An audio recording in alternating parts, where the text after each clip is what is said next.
Student, আমি শুভজিৎ দাস, তোমাদের chemistry teacher. আজ আবার চলে এসেছি নতুন একটা কেমিস্ট্রির টপিক নিয়ে। আগের দিন আমি পড়িয়েছিলাম রাসায়নিক গণনা বা কেমিক্যাল ইকুয়েশন পার্ট 1টা। তো আজকে সেটার এক্সটেন্ডেড পার্ট বা পর্ব 2 যাকে তোমরা বলতে পারো। আগের দিনে যেগুলো পড়িয়েছিলাম সেগুলো দেখে নাও, যেটা আমি তোমাদের বলেছিলাম। সেটা হচ্ছে আগের দিনে কভার আপ হয়েছিল তোমাদের রাসায়নিক বিক্রিয়া, রাসায়নিক সমীকরণ, বিক্রিয়ক ও বিক্রিয়াজাত পদার্থ কাকে বলে। 3 নম্বর ছিল হচ্ছে ভরের নিত্যতা সূত্র। এই তিনটে তোমাদের হয়ে গেছিল, এই তিনটে পার্ট হয়ে গেছিল। আজকে বাকিগুলো পড়াবো। তো আজকে পড়াবো হচ্ছে 8 নম্বর পয়েন্ট অবধি, বাষ্প ঘনত্ব আণবিক ভরের মধ্যে সম্পর্ক। তো এইগুলো পড়ার আগে তোমাদের সব কিছু জানতে হবে যে পারমাণবিক ভর কাকে বলে, আণবিক ভর কাকে বলে, অ্যাভোগাড্রো সংখ্যা কাকে বলে, এগুলো সব জানতে হবে। না জানলে কিন্তু তোমরা বুঝতে পারবে না যে কাকে কোনটা কি বলে। তো চলো শুরু করা যাক। প্রথমে হচ্ছে পারমাণবিক ভর। তো বুঝতেই পারছো পারমাণবিক ভর কাকে বলে, মানে পরমাণু রিলেটেড এখানে সমস্ত জিনিসপত্র বোঝানো হবে। পরমাণুর ভরকেই পারমাণবিক, নাম শুনে বুঝতে পারছো। তো প্রথম যেটা হচ্ছে পারমাণবিক ভর হলো কোনো মৌলিক পদার্থ। মৌলিক পদার্থ কোনটা? যেমন হচ্ছে যেখানে একাধিক অণু যুক্ত হয়ে কোনো পদার্থ গঠন করে, যেমন H2 মৌলিক পদার্থ বা HCl মৌলিক পদার্থ। এই মৌলিক পদার্থের একটি পরমাণুর ভরকেই বলা হয় হচ্ছে পারমাণবিক ভর। পারমাণবিক ভরকে অনেক সময় একীভূত পারমাণবিক ভরের একক হিসেবেও প্রকাশ করা হয়। পদার্থের অণুর ক্ষেত্রেও একই সংজ্ঞা, মানে পারমাণবিক ভর আর আণবিক ভর দুটো প্রায় একই টার্ম রিলেটেড। মানে এটা যেমন তোমার একটি কোনো মৌলিক পদার্থের একটি পরমাণুর ভরকে বোঝানো হচ্ছে, তাকে বলা হয় হচ্ছে পারমাণবিক ভর। এখানে দেখো একটা কার্বন অ্যাটমের ছবি নেওয়া হয়েছে, যেখানে কার্বনের কটা, কার্বনের প্রোটন নাম্বার হচ্ছে তোমার 6, আর যেহেতু 6টা প্রোটন সেই জন্য ইলেকট্রনের নাম্বার কটা, 6। তো এদের অ্যাটমিক মাস বা পারমাণবিক ভর কত তোমাদের হলো 12। এবারে তোমাদের প্রশ্ন আসতেই পারে একটু সময় প্রোটন আর ইলেকট্রন বলেছি, নিউট্রন নয় কেন? কারণ নিউট্রনের মাস বা ভর এতটাই নগণ্য প্রোটন আর ইলেকট্রনের তুলনায়, সেই জন্য ওকে কনসিডার করা হয় না। তো সেই জন্য শুধুমাত্র কখনো আণবিক ভর বলতে গেলে শুধুমাত্র প্রোটন আর ইলেকট্রনের নিয়েই কিন্তু বলতে হবে, নিউট্রন কিন্তু সেখানে কোনো কাজে আসবে না। তাহলে পারমাণবিক ভর যদি পরমাণুর একটি ভরকে বোঝানো হচ্ছে, আণবিক ভর বলতে কি বোঝানো হচ্ছে তাহলে চলো পড়ে নিই। আণবিক ভর হচ্ছে সংক্ষেপে আমরা একে ক্যাপিটাল এম দিয়ে ডিনোট করি। সংক্ষেপে আমরা কি ক্যাপিটাল এম দিয়ে ডিনোট করি, এটা মনে রাখবে, অনেক সময় কাজে আসবে। ক্যাপিটাল এম তোমাদের লিখে দিল, ধরো বলে দিল কোনো একটা গ্যাসের ক্যাপিটাল এম ইকুয়াল টু 32, তো সেখানে কিন্তু আণবিক ভর বললো না, ক্যাপিটাল এম দিয়ে তোমার ডিনোট করে দিল, সেটা কিন্তু মনে রাখতে হবে। আণবিক ভর হলো কোনো পদার্থের একটি অণুর ভর। আগের বার কি বললাম, পারমাণবিক ভর কাকে বলে? একটি পরমাণুর ভরকে বলা হয় পারমাণবিক ভর, সেম একটা অণুর ভরকে বলা হয় হচ্ছে আণবিক ভর। প্রত্যেক বিশুদ্ধ পদার্থের আণবিক ভর একটি ভৌত ধর্ম। কি ধর্ম কয় প্রকারের? ধর্ম 2 প্রকারের, একটা ভৌত ধর্ম আর একটা হচ্ছে রাসায়নিক ধর্ম। ভৌত ধর্ম মানে হচ্ছে, কেটে দিস ভাই 80 ফিট, আরে হুট করে তাকালে সেই জন্য।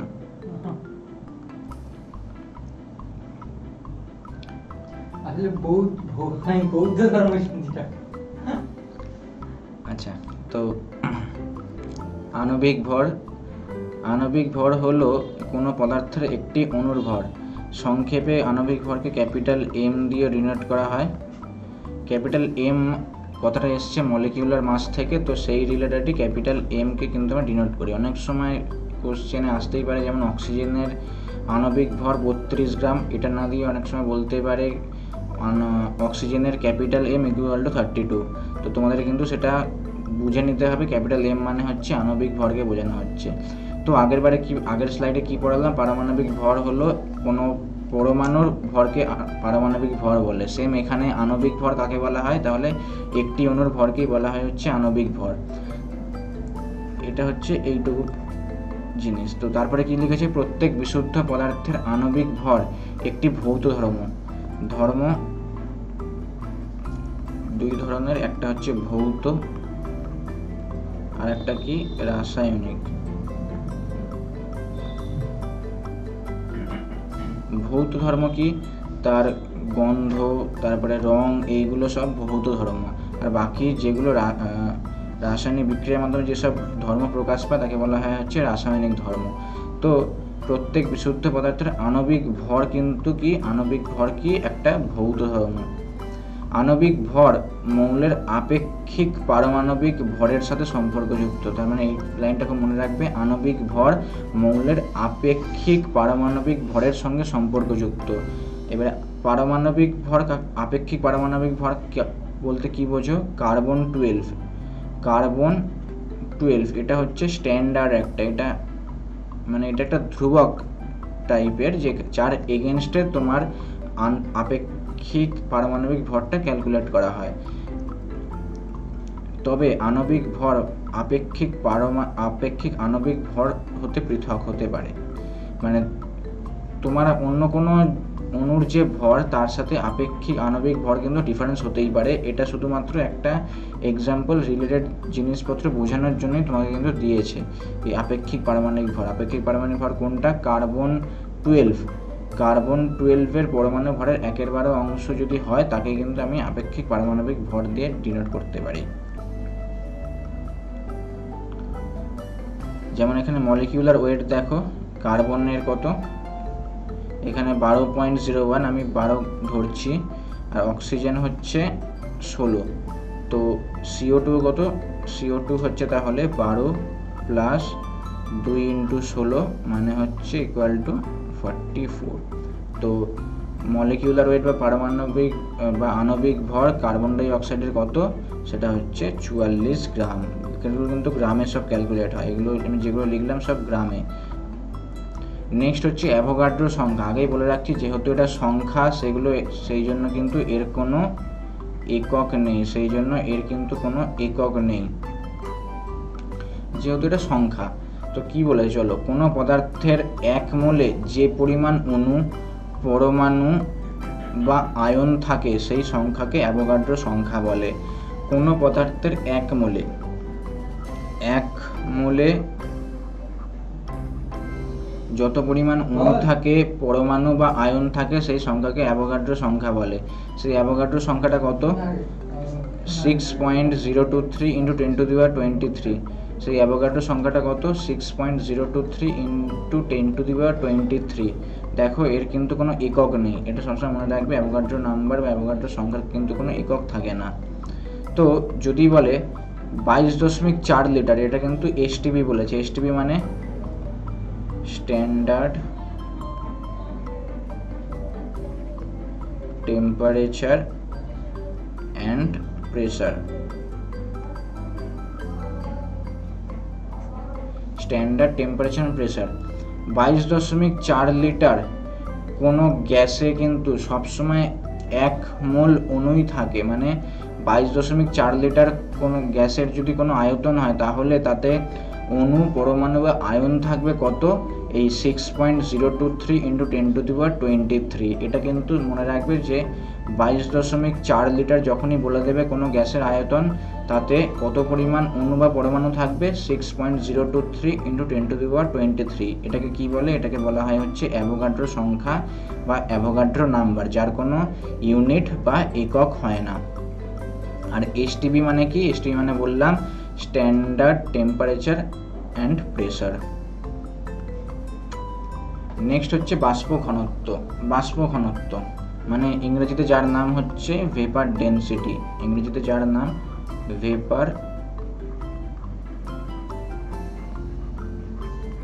ডেনসিটি। কি বলেছে, একই তাপমাত্রায় ও চাপে কোনো নির্দিষ্ট আয়তন গ্যাসের ভর ও সম আয়তন হাইড্রোজেন গ্যাসের ভরের অনুপাতকে বাষ্প ঘনত্ব বলে।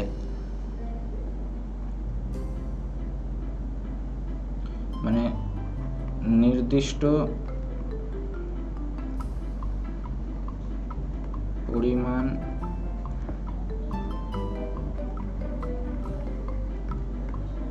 গ্যাসের ভর ডিভাইড বাই সম আয়তন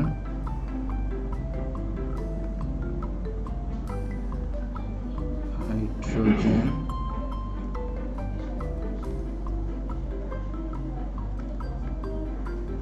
ভর। ঠিক আছে, তো তাকে কিন্তু আমরা বলি কি বাষ্প ঘনত্ব। মানে বাষ্প ঘনত্ব মেন যে জিনিস সেটা হচ্ছে অনুপাতকে বোঝাচ্ছে, সেটা হচ্ছে একই তাপমাত্রায় চাপে, এখানে কনস্ট্যান্ট কি টেম্পারেচার আর প্রেসার কিন্তু কনস্ট্যান্ট, এটার কোনো চেঞ্জ হবে না। এরকম কোনো কনস্ট্যান্ট টেম্পারেচার প্রেসারে তুমি কোনো নির্দিষ্ট ভরের গ্যাসের কোনো আয়তন পেলে আর সেম টেম্পারেচার প্রেসারে সম আয়তন হাইড্রোজেন গ্যাসের যে ভর পাবে তাদের অনুপাতকে কিন্তু আমরা বলবো ওই নির্দিষ্ট গ্যাসের বাষ্প ঘনত্ব। বুঝতে পারলে? গ্যাসের আণবিক ভরের অর্ধেকই কিন্তু হবে বাষ্প ঘনত্ব। এই লাইনটা আমি পরের স্লাইডে তোমাদের বুঝিয়ে দেবো। আপাতত এইটুকু বুঝে নাও যে ধরো কনস্ট্যান্ট টেম্পারেচার প্রেসারে তুমি হেরফের করতে পারবে না। এরকম অবস্থায় তুমি দুটো জিনিস নিলে, ধরো তুমি কোনো নির্দিষ্ট আয়তনের গ্যাস নিলে আর সেম নির্দিষ্ট আয়তনে হাইড্রোজেন গ্যাস নিলে, বা দুটোর একটা আলাদা আলাদা ভর আছে। এবার সেই দুটো ভরের যখন ক্যালকুলেট করা হয়ে যাবে তাকে তুমি যদি অনুপাত করো তাহলে যে ফিগার বা যে নাম্বারটা পাবে সেটা কিন্তু ওই একই তাপমাত্রায় ও চাপে সেই নির্দিষ্ট পরিমাণ গ্যাসের কিন্তু হবে বাষ্প ঘনত্ব, যাকে বলা হয় ভেপার ডেনসিটি। নেক্সট এইবার দেখো যেটা আমি বলছিলাম, বাষ্প ঘনত্ব মানে ক্যাপিটাল ডি, বাষ্প ঘনত্বকে আমরা ক্যাপিটাল ডি দিয়ে ডিনোট করি এবং আণবিক ভর ক্যাপিটাল এম দিয়ে ডিনোট করি। এই দুটোর মধ্যে কি সম্পর্কটা কি চলো পড়ে নিই। কোনো গ্যাসীয় পদার্থের বাষ্প ঘনত্ব ইকুয়াল টু যে কোনো উষ্ণতায় ও চাপে, আগের স্লাইডে পড়ালাম, যে কোনো আয়তনের গ্যাসের আয়তন ডিভাইড বাই একই উষ্ণতায় চাপে সম আয়তন হাইড্রোজেন গ্যাসের ভর, অনুপাতকে বোঝাচ্ছে। অর্থাৎ একই উষ্ণতায় ও চাপে নির্দিষ্ট আয়তনের গ্যাস সম আয়তন হাইড্রোজেনের তুলনায় যত গুণ ভারী সেই তুলনাকেই বলা হয় বাষ্প ঘনত্ব। তো এটা তো 1 হবে, তো এর তুলনায় যত গুণ ভারী হবে তাকে কিন্তু বলা হয় হচ্ছে তোমাদের এটা হচ্ছে তোমার 2 হবে। ঠিক আছে, কারণ H2 এর ভর কত 2, কারণ হাইড্রোজেন 1 আছে। হাইড্রোজেনের নর্মাল হাইড্রোজেন অণু থাকতো, পরমাণু থাকতো তাহলে 1 হতো। যেহেতু দুটো হাইড্রোজেন পরমাণু নিয়ে একটা অণু গঠিত হয় তাহলে 1 × 2 = 2 হবে। H2 এর ভর 2, তো এখানে আমি 2 লিখে নিলাম। তাহলে কি হলো, বাষ্প ঘনত্ব D equal to M divide by 2, মানে M = তাহলে কি হয়ে গেল, M = তাহলে হয়ে গেল কিন্তু 2D। তো এটাই কিন্তু সম্পর্ক। এই যে দেখো M = 2D, মানে কোনো গ্যাসের আপেক্ষিক আণবিক ভর ক্যাপিটাল M = ওই গ্যাসের বাষ্প ঘনত্বের দ্বিগুণ। মানে তোমাদের যদি বলা হয় কোনো গ্যাসের বাষ্প ঘনত্ব D = 6, তাহলে আণবিক ভর কত, তাহলে আণবিক ভর কিন্তু হবে 2 × 6 মানে হচ্ছে 12। তো বুঝতে পারলে রিলেশনটা, M = 2D। এটা কিন্তু খুব ইম্পর্ট্যান্ট, এটা কিন্তু খুব মনে রাখবে। কিভাবে এলো, তোমরা আগে ভেবে নেবে বাষ্প ঘনত্ব কাকে বলে। নির্দিষ্ট চাপ ও উষ্ণতায় কোনো গ্যাসের ভর ডিভাইড বাই সম আয়তনে হাইড্রোজেনের ভর কত 2, তাহলে কি হয়ে গেল D =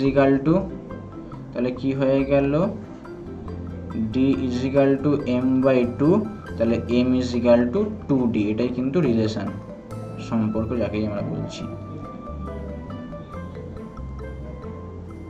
তো আজকের ক্লাস এই কটা টপিক নিয়েই ছিল, যেটা বললাম তোমাদের আণবিক ভর, পারমাণবিক ভর, বাষ্প ঘনত্বের সাথে আণবিক ভরের কী সম্পর্ক, এই রিলেটেডই।